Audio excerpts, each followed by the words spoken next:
बिस्मिल्लाहिर्रहमानिर्रहीम। अस्सलामु अलैकुम ګرانو ملګرو، څنګه یې تاسو؟ امید لرم روغ جوړ او ښه تندرست او خوشحاله به تاسو ان شاء الله. ګرانو ملګرو، ناروې د یورپ یو ملک دی چې په 11 کاونټیز کې تقسیم دی. ویسټ لینډ هم د ناروې یوه کاونټي ده چې په 2020 عیسوي کې یې قیام شوی دی.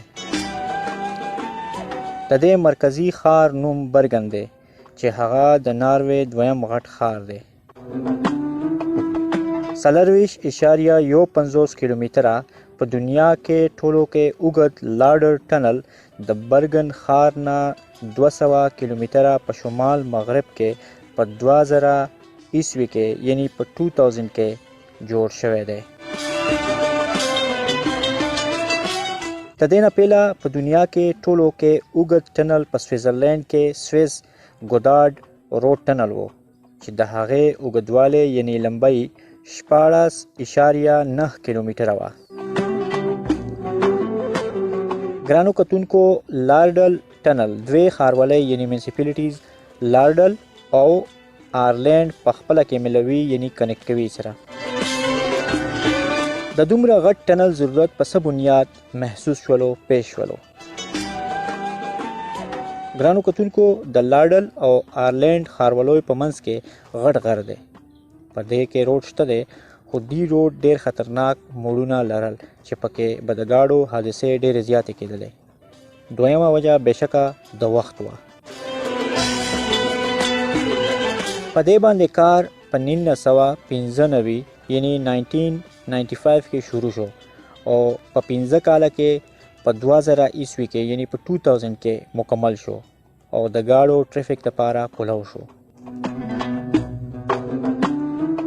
د 2019 یعنی 2019 یوې سروې ریپورټ مطابق په دې ټنل په ورځ کې 2050 ګاډي زیو راځي. د دې لمبایي خو موږ تاسو ته مخکې وویل چې 40.15 کیلومتره ده، جبکې د دې چوړایي یعنی ویډت 9 میټره یعنی 10 فوټه ده. په دې ټنل جوړولو 1.028 بلین ناروې کرون یا 111.10 میلیونه امریکي ډالر خرچه راغلی وه. د دې جوړولو په دوران کې د دې ټنل نه 25 لکه کیوبیک میټره کاڼی وتلی و. د دې ډیزاین یې په دې شان جوړ کړی دی چې دا ټنل یې په 4 حصو کې تقسیم کړی دی او په 3 ځایونو کې یې هر 6 کیلومتره پس دې کې خصوصي غرونه یعنی سپیشل کیوز جوړ کړي دي.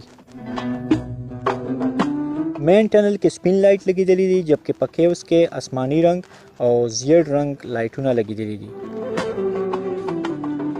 دا سپیشل کیوز یې د دې لپاره جوړ کړي دي که چېرته څوک سفر په دوران کې آرام کوي او که چېرته چاته ګاډی خراب شي او یا که چېرته څوک خپل ګاډی راتوي نو بیا په دې ځای کې خپل مقصد حاصلولی شي.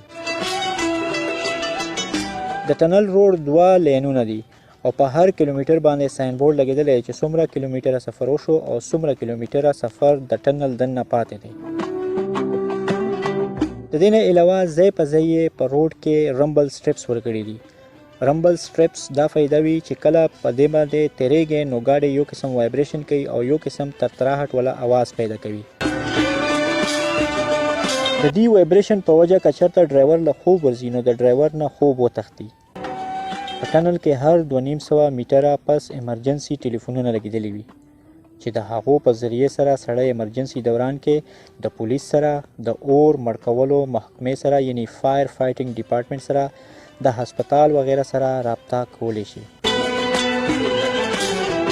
د فون سهولت سره سره هر 125 میټره پس د اور مړ کولو والا فایر ایکسټینګویشر لګېدلی دي چې کله هم ایمرجنسي والا فون بټن پریس شي یا د فایر ایکسټینګویشر د خپل ځای نه څوک راوچت کړي نو ټنل کې دننه او بهر د ودرېدلو یعنی د سټاپ ساینونه راڅرګند شي، بل شي، ډسپلی شي.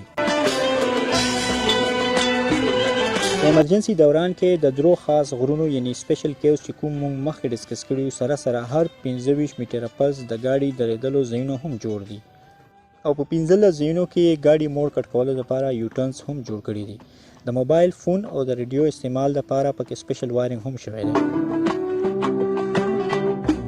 د ګاډي رفتار چک کولو لپاره پکې سپیشل کیمرې هم لګېدلې دي ځای په ځای لاډر ټنل په دنیا کې اولنی ټنل دی چې د څښاک هوا پاکولو لپاره پکې ایر ټریټمنټ پلانټ انسټال شوی دی ګرانو کتونکو دا و لاډر ټنل نورې داسې ویډیو کتلو لپاره زموږ چینل سبسکرایب کړئ او بیل آیکن هم پریس کړئ چې په وخت نوې ویډیو درته را رسیږي زموږ سره اوسئ تر د یوې نوې ویډیو الله په امان